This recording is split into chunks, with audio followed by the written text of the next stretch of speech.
Hello guys, it's Max here from Daily Market Movements. Welcome to another episode where today we're going to be analyzing the three major US indexes. Just before I start today's video, anyone who's interested in receiving my trading signals as well as my daily market research, to make sure you visit my website, dailymarketmovements.com. The website link is in the description of today's video. Once on my website, all you have to do is click join now and you can join for a very small fee of $29.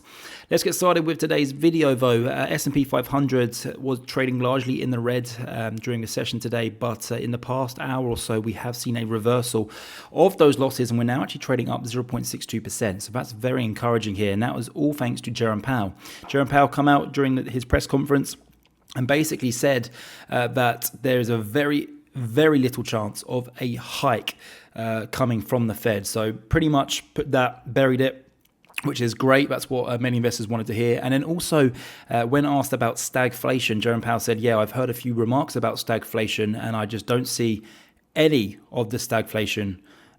So that's very good. You know, he's kind of buried that, saying that it's a load of nonsense. Basically, there's no stagflation. You know, yes, the GDP coming at 1.6%, but there's still growth. You know, the economy's still growing.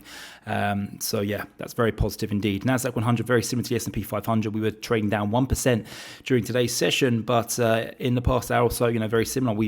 We've started to pair those losses, and we've now traded nicely towards the upside. So currently find ourselves trading at 17,488 here for the Nasdaq100. If we can close above 17,425, that would be quite positive for this index. Finally, just moving over to the DowJones30, you know, again, we've regained some of the losses throughout today's session. 38,070 is where we currently find ourselves trading. Quickly just looking at the dollar, you know, dollar seeing some weakness now, down around 0.25%. But more importantly, look at the 10-year, guys. 10-year down 1.2%. Again, I want to start seeing signs of this, where it's peaked. Now, I do believe that from now onwards, end of April all the way through until the beginning of August, we are going to see the 10-year fall down towards 3.25%, and that's going to be a core tailwind as to why US equity prices can trade higher. Exact same for the US dollar. I am expecting the US dollar to crash back down towards 100. I shouldn't say crash, fall back down to 100, and that of course is going to act as a tailwind for US equity prices. So yeah, a nice recovery here thanks to Jerome Powell. That's why they call him the Godfather, the real life Godfather.